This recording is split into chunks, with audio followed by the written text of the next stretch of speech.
ತಮಗೆ ಇಂಟ್ರೆಸ್ಟ್ ಅನಿಸಿತ್ತು ಅಂತಂದ್ರೆ ಸಬ್ಸ್ಕ್ರೈಬ್ ಆಗಿ ಮತ್ತು ಬೆಲ್ ಬಟನ್ ಅನ್ನು ಪ್ರೆಸ್ ಮಾಡಿ. ಜೈ ಬಿಸಿಯೂಟದ ಬಳಗ. ಕರ್ನಾಟಕ ರಾಜ್ಯದ ಸಮಸ್ತ ವಿದ್ಯಾರ್ಥಿ ಬಳಗಕ್ಕೆ ನಮಸ್ಕಾರ.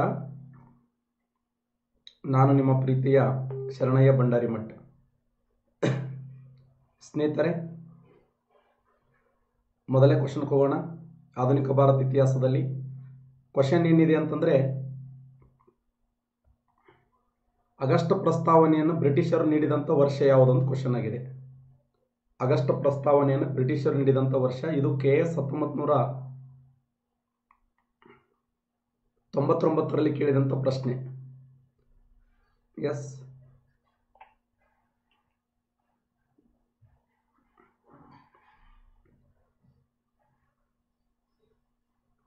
ಸರಿಯಾಗಿರುವಂಥ ಉತ್ತರ 1940. ನೋಡಿ, ಆಗಸ್ಟ್ ಪ್ರಸ್ತಾಪ ಅಂತ ಏನು ಸರ್? ಇದು ಆಗಸ್ಟ್ ಪ್ರಸ್ತಾಪ ಅಂದ್ರೆ ಏನು?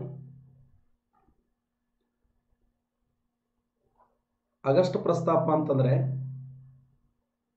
1940 ಆಗಸ್ಟ್ 8ನೇ ತಾರೀಕು ಜಾರಿಗೆ ಬರ್ತದೆ. 1940 ಆಗಸ್ಟ್ 8ರಂದು ಭಾರತ ದೇಶಕ್ಕೆ ಆಗಸ್ಟ್ ಕೊಡುಗೆ ಅಂತ ಕರಿತೀವಿ. ಯಾಕಿದು ಆಗಸ್ಟ್ ಕೊಡುಗೆ ಅಂತಂದ್ರೆ 1939ರಿಂದ 1945ರವರೆಗೆ ಸೆಕೆಂಡ್ ವರ್ಲ್ಡ್ ವಾರ್ ನಡೆದಿರ್ತದೆ, ಎರಡನೇ ಜಾಗತಿಕ ಮಹಾಯುದ್ಧ. ಈ ಎರಡನೇ ಜಾಗತಿಕ ಮಹಾಯುದ್ಧದಲ್ಲಿ ಜರ್ಮನಿ ದೇಶ ಇಂಗ್ಲೆಂಡ್ ದೇಶಕ್ಕೆ ಹಾಕಿ ಉಳ್ಳಾಡಿಸಿ ಹೊಡಿತಿರ್ತದೆ. ಜರ್ಮನಿ ದೇಶ ಯಾವ ದೇಶವನ್ನ? ಇಂಗ್ಲೆಂಡ್ ದೇಶವನ್ನ ಉಳ್ಳಾಡಿಸಿ ಹೊಡೆಯುವಂಥ ಸಮಯದಲ್ಲಿ ಅವಾಗ ಇಂಗ್ಲೆಂಡ್ ದೇಶ ಏನು ಮಾಡ್ತಂದ್ರೆ, ಹೆಂಗಾರ ಮಾಡಿ ಭಾರತ ದೇಶದ ಹೆಲ್ಪ್ ತಗೋಬೇಕಪ್ಪ ಅಂತ. ಭಾರತ ಹೆಲ್ಪ್ ತೊಗೊಳಕಂದ್ರೆ ಬಿಡಂಗಿಲ್ಲ ಇವರು ಅಂತೇಳಿ 1940 ಆಗಸ್ಟ್ 8ರಂದು ಇಂಗ್ಲೆಂಡ್ ದೇಶ ಭಾರತಕ್ಕೆ ಬಂದು ರಿಕ್ವೆಸ್ಟ್ ಮಾಡ್ಕೊತದ. ಭಾರತ ನೀ ನನಗೆ ಸಹಕಾರ ಕೊಟ್ರೆ ನಾನು ನಿನಗೆ ಡೊಮಿನಿಯನ್ ಮಾದರಿಯ ಸರ್ಕಾರವನ್ನು ಕೊಡ್ತೀನಿ ಅಂತ. ಡೊಮಿನಿಯನ್ ಮಾದರಿಯ ಸಂವಿಧಾನ ಕೊಡ್ತೀನಿ, ಡೊಮಿನಿಯನ್ ಮಾದರಿಯ ಸರ್ಕಾರವನ್ನು ಕೊಡ್ತೀನಿ ಅಂತ. ಅವಾಗ ಭಾರತ ದೇಶ ಅಂತದ. ಡೊಮಿನಿಯನ್ ಮಾದರಿ ಅಂದ್ರೆ ಏನು? ಉನ್ನತ ಅಧಿಕಾರಿಗಳು ನನ್ನ ಕೈಯಾಗಿರ್ತವೆ, ಸಾಮಾನ್ಯ ಅಧಿಕಾರ ಎಲ್ಲವೂ ನಿನ್ನ ಕೈಯಾಗಿರ್ತದಂತ. ಅದಕ್ಕೆ ಮಹಾತ್ಮ ಗಾಂಧೀಜಿ ಅಂತಾರೆ, ನಿನ್ನ ಡೊಮಿನಿಯನ್ ಸರ್ಕಾರ ನಿನ್ನ ಬಳಿ ಇಟ್ಕೋ ಅಂತ. ನಿನ್ನ ಡೊಮಿನಿಯನ್ ಸರ್ಕಾರ ನಿನ್ನ ಬಳಿ ಇಟ್ಕೋ, ನನಗೆ ಡೊಮಿನಿಯನ್ ಬೇಡ, ಏನು ಬೇಡ ಅಂತೇಳಿ ಮಹಾತ್ಮ ಗಾಂಧೀಜಿಯವರು ಇದನ್ನ ಏನು ಮಾಡ್ತಾರಂದ್ರೆ ರಿಜೆಕ್ಟ್ ಮಾಡ್ತಾರೆ. ಇದನ್ನೇ ಆಗಸ್ಟ್ ಕೊಡುಗೆ.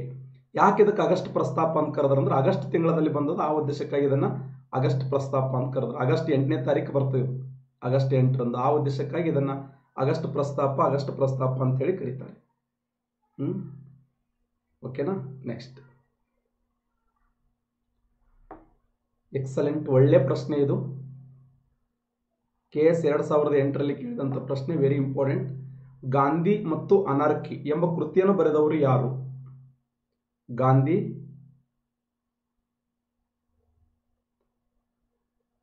ಗಾಂಧಿ ಮತ್ತು ಅನಾರ್ಕಿ ಎಂಬ ಕೃತಿಯನ್ನು ಬರೆದವರು ಯಾರು?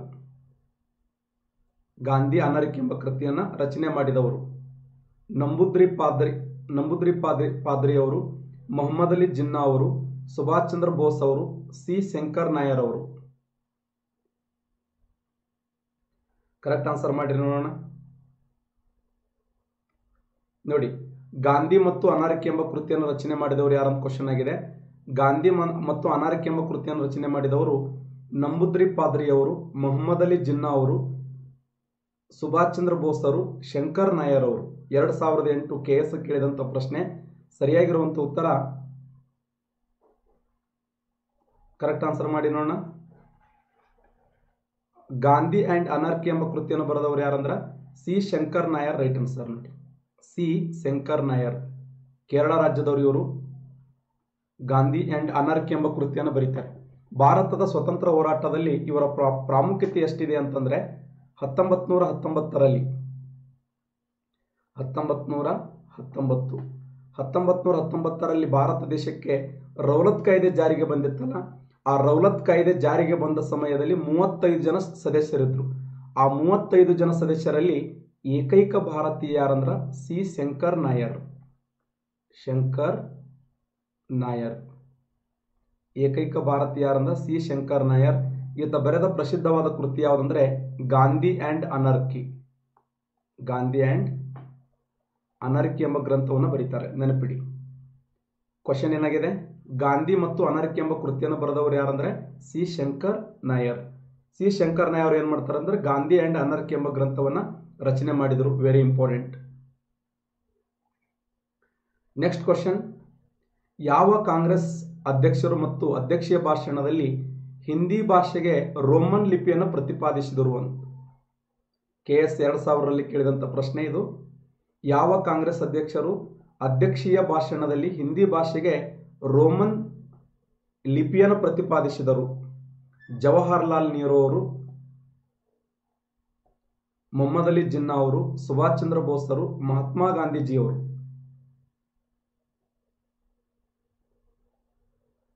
ಯಾವ ಕಾಂಗ್ರೆಸ್ ಅಧ್ಯಕ್ಷರು ತಮ್ಮ ಅಧ್ಯಕ್ಷೀಯ ಭಾಷಣದಲ್ಲಿ, ನೋಡಿ ಕ್ವಶನ್ ಹೆಂಗಿದೆ, ಯಾವ ಕಾಂಗ್ರೆಸ್ ಅಧ್ಯಕ್ಷರು ತಮ್ಮ ಅಧ್ಯಕ್ಷೀಯ ಭಾಷಣದಲ್ಲಿ ಹಿಂದಿ ಭಾಷೆಗೆ ರೋಮನ್ ಲಿಪಿಯನ್ನು ಪ್ರತಿಪಾದಿಸಿದರು ಅಂತ. ಸರಿಯಾದಂಥ ಉತ್ತರ ಸುಭಾಷ್ ಚಂದ್ರ ಬೋಸ್. ರೈಟ್ ಆನ್ಸರ್ ನೋಡಿ, ಸುಭಾಷ್ ಚಂದ್ರ ಬೋಸ್. ಇದು ಕ್ವಶನ್ ಆಗಿದೆ, ಸುಭಾಷ್ ಚಂದ್ರ ಬೋಸ್ ಸರಿಯಾದಂಥ ಉತ್ತರ. ಯಾವ ಕಾಂಗ್ರೆಸ್ ಅಧ್ಯಕ್ಷರು ತಮ್ಮ ಅಧ್ಯಕ್ಷೀಯ ಭಾಷಣದಲ್ಲಿ ಹಿಂದಿ ಭಾಷೆಗೆ ರೋಮನ್ ಲಿಪಿಯನ್ನು ಪ್ರತಿಪಾದಿಸಿದರು ಅಂದ್ರೆ 1938. 1938 ಯಾವ ಅಧಿವೇಶನ? ಹರಿಪುರ ಕಾಂಗ್ರೆಸ್ ಅಧಿವೇಶನ. ಹರಿಪುರ ಕಾಂಗ್ರೆಸ್ ಅಧಿವೇಶನ. ಈ ಹರಿಪುರ ಕಾಂಗ್ರೆಸ್ ಅಧಿವೇಶನ 1938ರಲ್ಲಿ ಸುಭಾಷ್ ಚಂದ್ರ ಬೋಸರು ಯಾವ ಭಾಷೆ ಅಂತಂದ್ರೆ ಈ ಒಂದು ಯಾವ ಭಾಷೆ ಇದು? ಹಿಂದಿ ಭಾಷೆಗೆ ರೋಮನ್ ಲಿಪಿಯನ್ನು ಪ್ರತಿಪಾದಿಸಿದರು. ಹಿಂದಿ ಭಾಷೆಗೆ ರೋಮನ್ ಲಿಪಿಯನ್ನು ಪ್ರತಿಪಾದಿಸಿದಂತ ಒಬ್ಬ ದೇಶದ ಶ್ರೇಷ್ಠ ನಾಯಕ ಯಾರು ಅಂತಂದ್ರೆ ಅದು ಸುಭಾಷ್ ಚಂದ್ರ ಬೋಸ್ ಅವರು. 1938ರ ಹರಿಪುರ ಕಾಂಗ್ರೆಸ್ ಅಧಿವೇಶನ ಅಂತೇಳಿ ಗುರುತಿಸ್ತೀವಿ. ಹರಿಪುರ ಕಾಂಗ್ರೆಸ್ ಅಧಿವೇಶನ.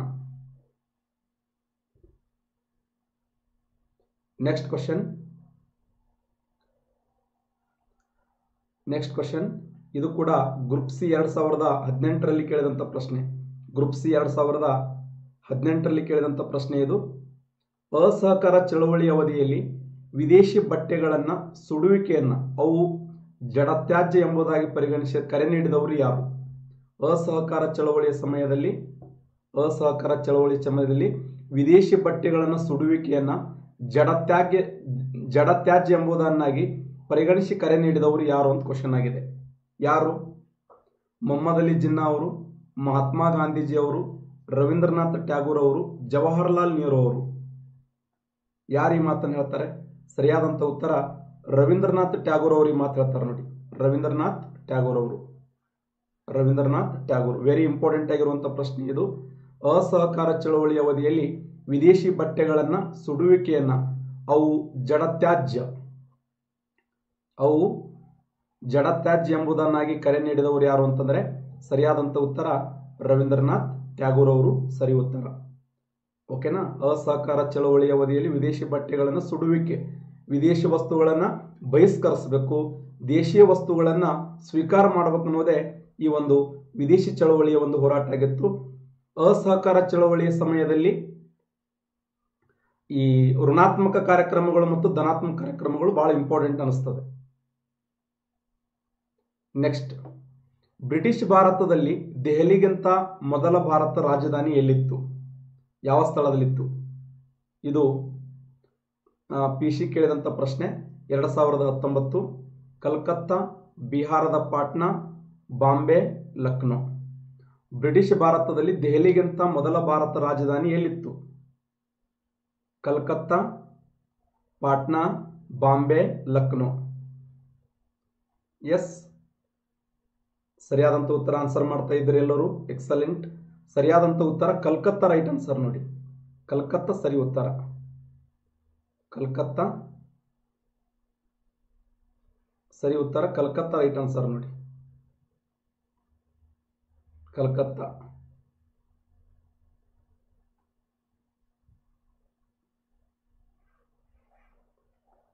ಯಾಕೆ ಕಲ್ಕತ್ತಾ ಅಂತಂದ್ರೆ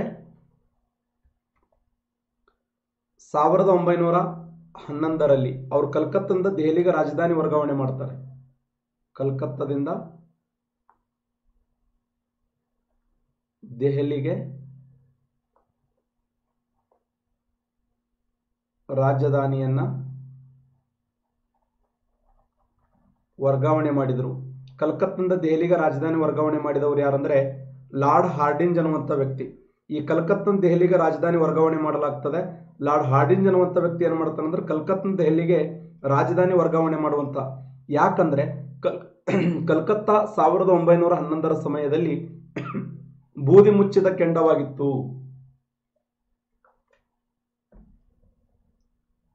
1911ರ ಸಮಯದಲ್ಲಿ ಏನಾಗಿತ್ತಂದ್ರೆ ಬೂದಿ ಮುಚ್ಚಿದ ಕೆಂಡವಾಗಿತ್ತು. ಆ ಬೂದಿ ಮುಚ್ಚಿದ ಕೆಂಡವಾಗಿರುವಂತ ಕಲ್ಕತ್ತಾದಿಂದ ದೆಹಲಿಗೆ ರಾಜಧಾನಿಯನ್ನು ವರ್ಗಾವಣೆ ಮಾಡಿದವರು ಯಾರಂದ್ರೆ ಲಾರ್ಡ್ ಹಾರ್ಡಿಂಜ್ ಟು ಅನ್ನುವಂಥ ವ್ಯಕ್ತಿ 1911ರಲ್ಲಿ. ಇದು ಕ್ವಶನ್ ಆಗಿದೆ ನೋಡಿ, ರಿಪೀಟೆಡ್ ಪ್ರಶ್ನೆ ಇದು. ನೆಕ್ಸ್ಟ್ ಕ್ವಶನ್, ಯಾವ ಕಾಂಗ್ರೆಸ್ ಅಧಿವೇಶನದಲ್ಲಿ ಗಾಂಧಿ ಇರುವಿನ ಒಪ್ಪಂದ ಅಂಗೀಕರಿಸಲ್ಪಟ್ಟಿತ್ತು? ಯಾವ ಒಂದು ಕಾಂಗ್ರೆಸ್ ಅಧಿವೇಶನದಲ್ಲಿ ಗಾಂಧಿ ಇರುವಿನ ಒಪ್ಪಂದ ಅಂಗೀಕರಿಸಲ್ಪಟ್ಟಿತ್ತು ಅಂತ ಕ್ವಶನ್ ಆಗಿದೆ. ಕರಾಚಿ ಕಾಂಗ್ರೆಸ್ ಅಧಿವೇಶನ, ಕಲ್ಕತ್ತಾ ಕಾಂಗ್ರೆಸ್ ಅಧಿವೇಶನ, ತ್ರಿಪುರಾ ಕಾಂಗ್ರೆಸ್ ಅಧಿವೇಶನ, ಲಾಹೋರ್ ಕಾಂಗ್ರೆಸ್ ಅಧಿವೇಶನ. ಯಾವ ಅಧಿವೇಶನದಲ್ಲಿ, ಯಾವ ಕಾಂಗ್ರೆಸ್ ಅಧಿವೇಶನದಲ್ಲಿ ಗಾಂಧಿ ಇರುವಿನ ಒಪ್ಪಂದ ಅಂಗೀಕರಿಸಲ್ಪಟ್ಟಿತ್ತು? ಕರಾಚಿ, ಕಲ್ಕತ್ತಾ, ತ್ರಿಪುರಾ, ಲಾಹೋರ್. ಸರಿಯಾದಂಥ ಉತ್ತರ ಕರಾಚಿ ಕಾಂಗ್ರೆಸ್ ಅಧಿವೇಶನ. ರೈಟ್ ಆನ್ಸರ್ ನೋಡಿ. ಇದು ಕೂಡ PC 2019ರಲ್ಲಿ ಕೇಳಿದಂಥ ಪ್ರಶ್ನೆ. ಸರಿಯಾದಂಥ ಉತ್ತರ ಕರಾಚಿ ಕಾಂಗ್ರೆಸ್ ಅಧಿವೇಶನ. ಈ ಕರಾಚಿ ಕಾಂಗ್ರೆಸ್ ಅಧಿವೇಶನದ ಅಧ್ಯಕ್ಷರು ಯಾರಾಗಿದ್ದರು ಅಂದ್ರೆ ಸರ್ದಾರ್ ವಲ್ಲಭಾಯ್ ಪಟೇಲ್ ಅವರು ಅಧ್ಯಕ್ಷರಾಗಿದ್ದರು. ಈ ಕರಾಚಿ ಕಾಂಗ್ರೆಸ್ ಅಧಿವೇಶನದಲ್ಲಿ ಮಹಾತ್ಮ ಗಾಂಧೀಜಿಯವರಿಗೆ ಕಪ್ಪು ಬಟ್ಟೆಯನ್ನು ಪ್ರದರ್ಶನ ಮಾಡಲಾಯಿತು. 1931ರಲ್ಲಿ ಕರಾಚಿ ಕಾಂಗ್ರೆಸ್ ಅಧಿವೇಶನ.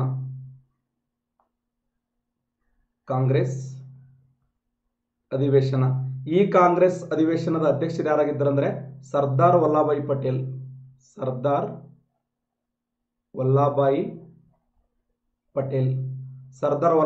ಅವರು ಏನಾಗಿದ್ರು ಅಂದ್ರೆ ಅಧ್ಯಕ್ಷರಾಗಿದ್ರು.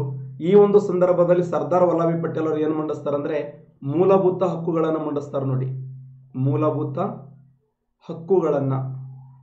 ಹಕ್ಕುಗಳು. ಈ ಮೂಲಭೂತ ಹಕ್ಕುಗಳನ್ನು ಯಾವ ಒಂದು ಅಧಿವೇಶನದಲ್ಲಿ ಮಂಡಿಸಲಾಯಿತು ಅಂದ್ರೆ ರಾವಿ ನದಿಯ ಏನು ಪಾಕಿಸ್ತಾನದ ಕರಾಚಿ ಕಾಂಗ್ರೆಸ್ ಅಧಿವೇಶನ, ಸಿಂಧು ನದಿಯ ದಂಡೆಯ ಮೇಲೆ ಕರಾಚಿ ಕಾಂಗ್ರೆಸ್ ಅಧಿವೇಶನ ಅಧ್ಯಕ್ಷರಾದವರು ಸರ್ದಾರ್ ವಲ್ಲಭಾಯ್ ಪಟೇಲ್ ಅವರು. ಮೂಲಭೂತ ಹಕ್ಕುಗಳನ್ನು ಮಂಡಿಸಲಾಯಿತು. ಈ ಅಧಿವೇಶನದಲ್ಲಿ ಮೂಲಭೂತ ಹಕ್ಕುಗಳನ್ನು ಮಂಡಿಸಲಾಗ್ತದೆ. ಎರಡನೇ ಪಾಯಿಂಟ್ ಏನು ಅಂತಂದ್ರೆ ಇದೇ ಅಧಿವೇಶನದಲ್ಲಿ ಮಹಾತ್ಮ ಗಾಂಧೀಜಿಯವರಿಗೆ ಕಪ್ಪು ಬಟ್ಟೆಯನ್ನು ಪ್ರದರ್ಶನ ಮಾಡಲಾಯಿತು ಅಂತ. ಕಪ್ಪು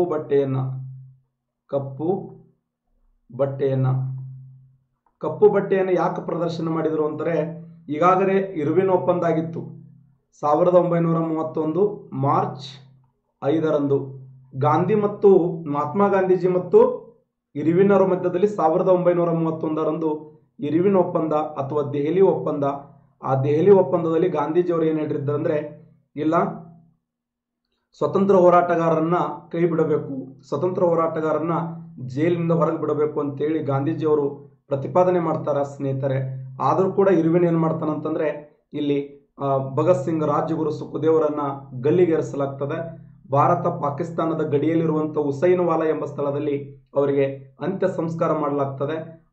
ಆ ಒಂದು ಸಿಟ್ಟಿನಿಂದ ದೇಶದ ಯುವಕರು ಏನ್ ಮಾಡ್ತಾರಂದ್ರೆ ಗಾಂಧೀಜಿಯವರು ಭಗತ್ ಸಿಂಗ್, ರಾಜಗುರು, ಸುಖದೇವರನ್ನ ಉಳಿಸಬಹುದಿತ್ತಲ್ಲ, ಯಾಕೆ ಅವ್ರನ್ನ ಕೊಂದರು ಅನ್ನುವಂಥ ಉದ್ದೇಶಕ್ಕಾಗಿ ಸಾಕಷ್ಟು ಇಲ್ಲಿ ಮಹಾತ್ಮ ಗಾಂಧೀಜಿಯ ವಿರುದ್ಧ ಕಪ್ಪು ಬಟ್ಟೆಯನ್ನು ಪ್ರದರ್ಶನ ಮಾಡಲಾಗ್ತದೆ ಅಂತ ಅಧ್ಯಯನ ಮಾಡ್ತೀವಿ. ಇನ್ನ ಇದೇ ಒಂದು ಕರಾಚಿ ಕಾಂಗ್ರೆಸ್ ಅಧಿವೇಶನದಲ್ಲಿ ಕರಾಚಿ ಕಾಂಗ್ರೆಸ್ ಅಧಿವೇಶನದಲ್ಲಿ ಯಾವ ಒಂದು ಒಪ್ಪಂದಕ್ಕೆ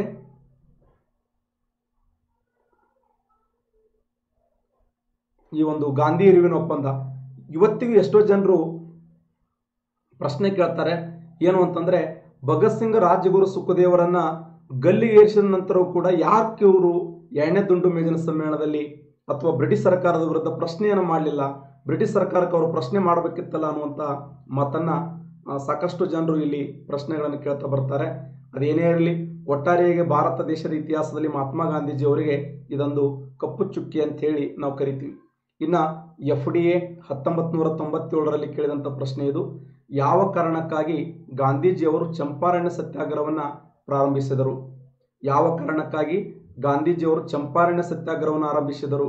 ರೌಲತ್ ಕಾಯ್ದೆ ವಿರುದ್ಧ ಪ್ರತಿಭಟನೆ ತೋರಿಸಲು, ಜಾಲಿಯನ್ ವಾಲಾಬಾಗ್ ಕಗ್ಗೊಲೆಯ ವಿರುದ್ಧ ಪ್ರತಿಭಟಿಸಲು, ಜನರಲ್ಲಿ ದೇಶಭಕ್ತಿಯನ್ನು ಮೂಡಿಸಲು, ಜಮೀನ್ದಾರ ಹಿಂಸೆಯ ವಿರುದ್ಧ ಪ್ರತಿಭಟನೆ ತೋರಿಸಲು.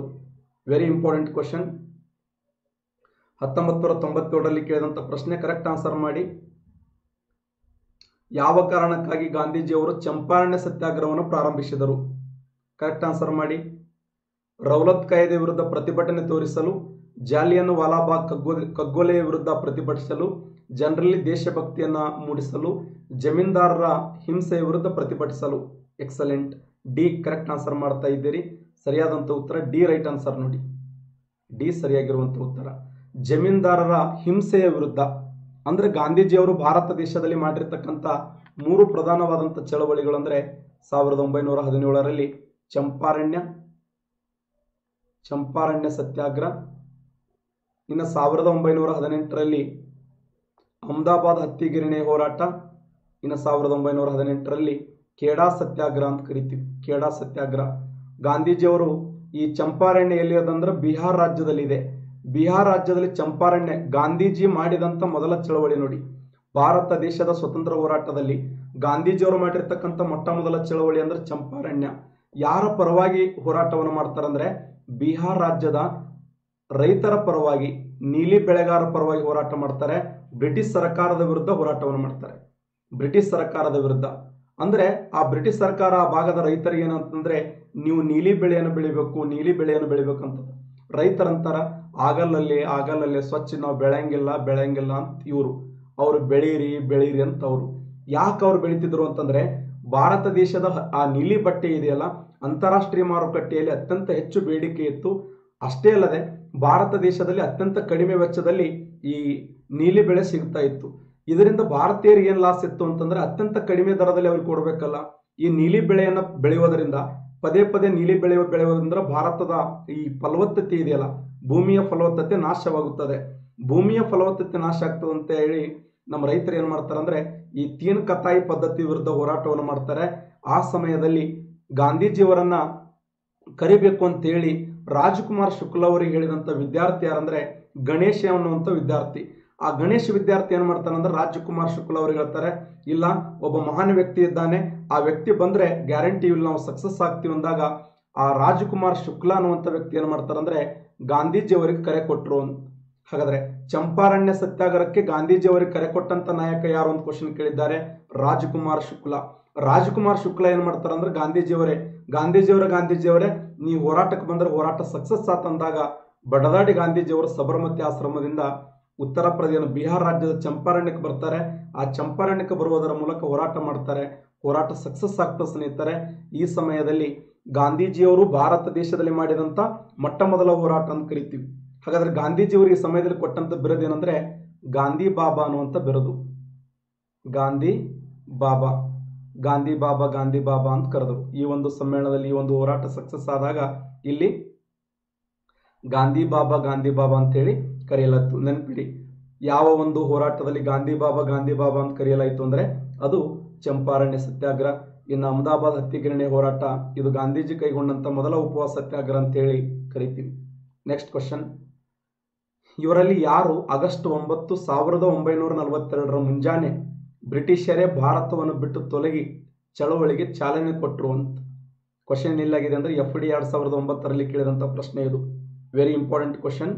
ಏನು ಕ್ವಶನ್ ಅಂದ್ರೆ, ಇವರಲ್ಲಿ ಯಾರು ಆಗಸ್ಟ್ 9, 1942 1942ರ ಮುಂಜಾನೆ ಬ್ರಿಟಿಷರೇ ಭಾರತವನ್ನು ಬಿಟ್ಟು ತೊಲಗಿ ಚಳವಳಿಗೆ ಚಾಲನೆ ಕೊಟ್ಟರು? ಸರೋಜಿನಿ ನಾಯ್ಡು, ಅರುಣಾ ಅಸಾಫ್ ಅಲಿ ಅವರು, ರೇಣುಕಾ ರಾಯ್ ಚೌಧರಿ ಅವರು, ಇಂದಿರಾ ಪ್ರಿಯದರ್ಶಿನಿ ಅವರು. ಯಾರು ಈ ಮಾತನ್ನು ಹೇಳಿದರು? ಇವರಲ್ಲಿ ಯಾರು ಆಗಸ್ಟ್ 9ರಂದು? ಎಂಥ ಅದ್ಭುತವಾದ ಪ್ರಶ್ನೆ ಇದೆ ನೋಡಿ. ಆಗಸ್ಟ್ 9ರಂದು ಮುಂಜಾನೆ ಬ್ರಿಟಿಷರೇ ಭಾರತವನ್ನು ಬಿಟ್ಟು ತೊಲಗಿ ಚಳವಳಿಗೆ ಚಾಲನೆ ಕೊಟ್ಟರು ಅಂತ. ಸರೋಜಿನಿ ನಾಯ್ಡು, ಅರುಣಾ ಅಸಾಫ್ ಅಲಿ, ರೇಣುಕಾ ರಾಯ್ ಚೌಧರಿ, ಇಂದಿರಾ ಪ್ರಿಯದರ್ಶಿನಿ. ಸರಿಯಾಗಿರುವಂಥ ಉತ್ತರ right answer Aruna Asaf Ali. Right answer ನೋಡಿ, ಅರುಣಾ ಅಸಾಫ್ ಅಲಿ. ಭಾರತ ದೇಶದ ವೃದ್ಧ ಮಹಿಳಾ ಪಿತಾಮಹ ಯಾರು ಅಂತಂದ್ರೆ ಅರುಣಾ ಅಸಾಫ್ ಅಲಿ ಅವರು. ಭಾರತ ದೇಶದ ವೃದ್ಧ ಪಿತಾಮಹ ಅಂದ್ರೆ ದಾದಾಬಾಯಿ ನವರೋಜಿ ಅವರು. ಕರ್ನಾಟಕದ ವೃದ್ಧ ಪಿತಾಮಹ ಅಂತಂದ್ರೆ ಸರ್ ಎಂ ವಿಶ್ವೇಶ್ವರಯ್ಯ ಅವರು. ಹಾಗೆ ಈ ಭಾರತ ದೇಶದ ಮಹಿಳಾ ವೃದ್ಧ ಪಿತಾಮಹ ಯಾರು ಅಂತಂದ್ರೆ ಅದು ಅರುಣಾ ಅಸಾಫ್ ಅಲಿ ಅವರು. ಸರಿಯಾದಂತ ಉತ್ತರ ಅರುಣಾ ಅಸಾಫ್ ಅಲಿ ಅವರು. ಇವರಲ್ಲಿ ಯಾರು ಆಗಸ್ಟ್ 9, 1942 ಮುಂಜಾನೆ ಬ್ರಿಟಿಷರೇ ಭಾರತವನ್ನು ಬಿಟ್ಟು ತೊಲಗಿ ಎಂಬ ಚಳವಳಿಗೆ ಚಾಲನೆ ಕೊಟ್ಟರು ಅಂದ್ರೆ ಅದು ಅರುಣಾ ಅಸಾಫ್ ಅಲಿ ಅವರು. ನಿಮ್ಗೆ ಗೊತ್ತಿರಲಿ 1942 ಆಗಸ್ಟ್ 8ರಂದು ಈ ಒಂದು ಮುಂಬೈನ ಗೋವಳಿ ಟ್ಯಾಂಕ್ ಮೈದಾನದಲ್ಲಿ ಇದರ ಅಧ್ಯಕ್ಷರು ಯಾರಾಗಿದ್ದರು ಅಂದ್ರೆ ಅರುಣಾ ಅಸಾಫ್ ಅಲಿ ಅವರಾಗಿದ್ದರು. ಅರುಣಾ ಅಸಾಫ್ ಅಲಿ ಅವರು ಇದರ ಅಧ್ಯಕ್ಷರಾಗಿರುತ್ತಾರೆ. ಗಾಂಧೀಜಿಯವರು ಏನು ಮಾಡಿದ್ರು ಅಂದ್ರೆ ಮಾಡು ಇಲ್ಲವೇ ಮಡಿ ಅನ್ನುವಂಥ ಕರೆಯನ್ನು ಕೊಡ್ತಾರೆ. ಮಾಡು ಇಲ್ಲವೇ ಮಡಿ. ಈ ಒಂದು ಹೋರಾಟವನ್ನ ನಾಯಕರಿಲ್ಲದ ಚಳವಳಿ ಅಂತ ಕರೀತಾರೆ. ನಾಯಕರಿಲ್ಲದ ಚಳವಳಿ. ಯಾವ ಒಂದು ಹೋರಾಟವನ್ನ ನಾಯಕರಿಲ್ಲದ ಚಳವಳಿ ಅಂತ ಕರೀತಾರೆ ಅಂದ್ರೆ 1942ರ ಭಾರತ ಬಿಟ್ಟು ತೊಲಗಿ ಅನ್ನುವಂಥ ಚಳವಳಿ ಇದೆಯಲ್ಲ, ಭಾರತ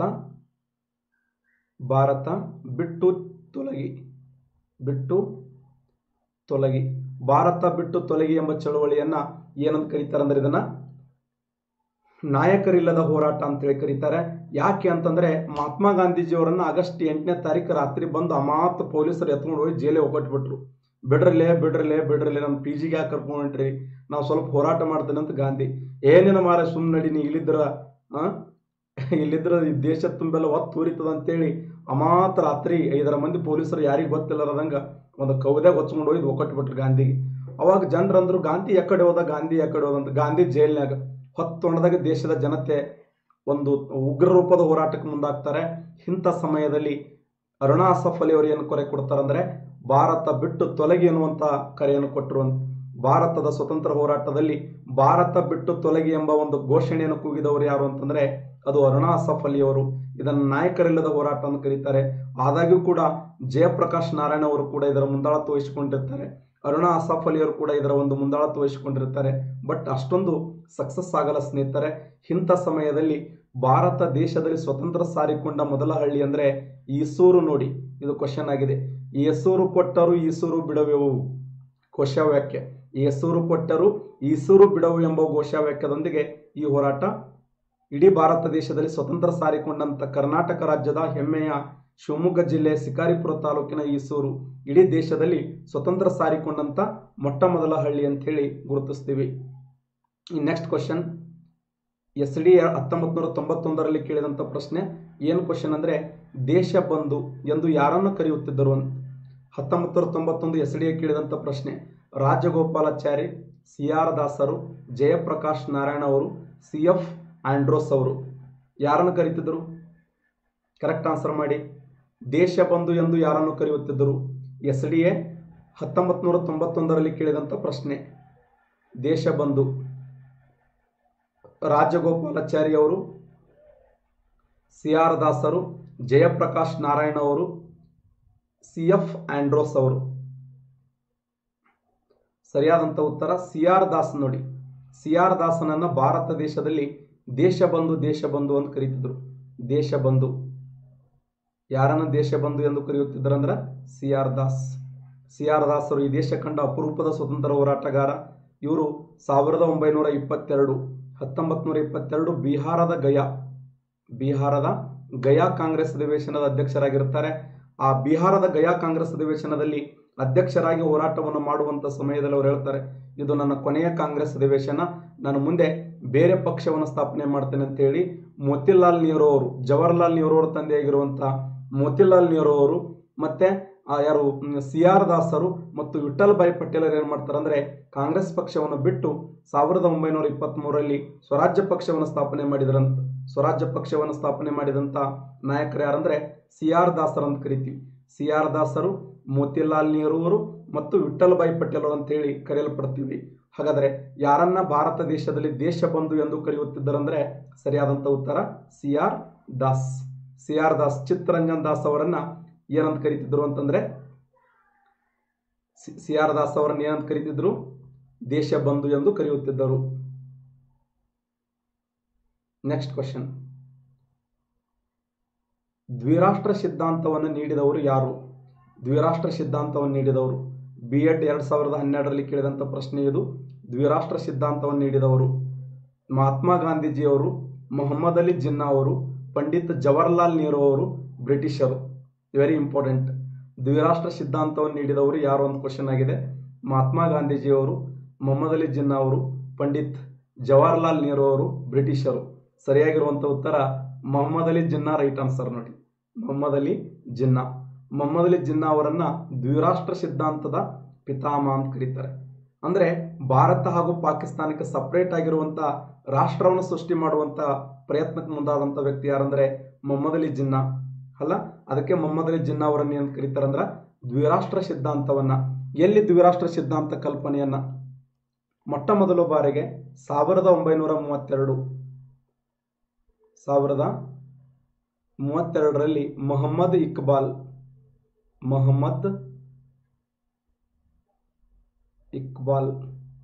ಮೊಹಮ್ಮದ್ ಇಕ್ಬಾಲ್ ಏನ್ ಮಾಡ್ತಾನಂದ್ರೆ ಎರಡನೇ ದುಂಡು ಮೇಜಿನ ಸಮ್ಮೇಳನದಲ್ಲಿ ಪ್ರತ್ಯೇಕವಾಗಿರುವಂತಹ ರಾಷ್ಟ್ರದ ಬೇಡಿಕೆಯನ್ನು ಇಟ್ಟರೆ 1940ರಲ್ಲಿ ಲಾಹೋರ್ ಮುಸ್ಲಿಂ ಲೀಗ್ ಅಧಿವೇಶನ 1940ರಲ್ಲಿ ಲಾಹೋರ್ ಮುಸ್ಲಿಂ ಲೀಗ್ ಅಧಿವೇಶನ, ಅಲ್ಲಿ ಮೊಹಮ್ಮದ್ ಅಲಿ ಜಿನ್ನಾ ಅಧ್ಯಕ್ಷನಾಗಿರುತ್ತಾನೆ. ಆ ಸಮಯದಲ್ಲಿ ಪಾಕಿಸ್ತಾನ್ ಎಂಬ ಪದವನ್ನು ಮೊದಲು ಬಾರಿಗೆ ಉಲ್ಲೇಖಿಸಲಾಯಿತು. ಪಾಕಿಸ್ತಾನ್ ಅಂದರೆ ಏನು? ಪಿ ಅಂದರೆ ಪಂಜಾಬ, ಎ ಅಂದರೆ ಅಫ್ಘಾನಿಸ್ತಾನ, ಕೆ ಅಂತಂದ್ರೆ ಕಾಶ್ಮೀರ, ಐ ಅಂದರೆ ಇಂಡಸ್, ಸ್ಥಾನ್ ಎಂದರೆ ಬಲೂಚಿಸ್ತಾನ್. ನೋಡಿ, ಪಿ ಅಂದರೆ ಪಂಜಾಬ, ಎ ಅಂದರೆ ಅಫ್ಘಾನಿಸ್ತಾನ, ಕೆ ಅಂದರೆ ಕಾಶ್ಮೀರ, ಐ ಅಂದರೆ ಇಂಡಸ್, ಸ್ಥಾನ್ ಎಂದರೆ ಬಲೂಚಿಸ್ತಾನ್. ಟೋಟಲ್ ಪಾಕಿಸ್ತಾನ್ ಎಂದರೆ ಪವಿತ್ರ ಎಂದರ್ಥ. ಪಾಕಿಸ್ತಾನ ಎಂಬ ಪದ ಅರ್ಥ ಏನಂದ್ರೆ ಪವಿತ್ರ. ಈ ಪಾಕಿಸ್ತಾನ ಎಂಬ ಪದವನ್ನು ರಚನೆ ಮಾಡಿದವರು ಯಾರಂದ್ರೆ ಕ್ಯಾಂಬ್ರಿಡ್ಜ್ ವಿಶ್ವವಿದ್ಯಾಲಯದ ವಿದ್ಯಾರ್ಥಿಯಾಗಿರುವಂತಹ ರೆಹಮತ್ ಅಲಿ ಚೌಧರಿ.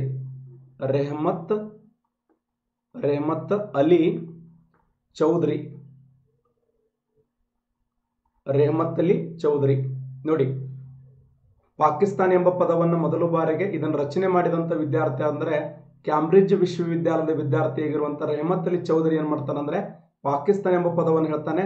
ಪಿ ಅಂದರೆ ಪಂಜಾಬ, ಎ ಅಂದರೆ ಅಫ್ಘಾನಿಸ್ತಾನ, ಕೆ ಅಂದರೆ ಕಾಶ್ಮೀರ, ಐ ಎಂದರೆ ಇಂಡಸ್, ಸ್ಥಾನ್ ಎಂದರೆ ಬಲೂಚಿಸ್ತಾನ್. ಟೋಟಲ್ ಪಾಕಿಸ್ತಾನ್ ಎಂದರೆ ಪವಿತ್ರ ಎಂದರ್ಥ. ನೆನ್ಪಿಡಿ.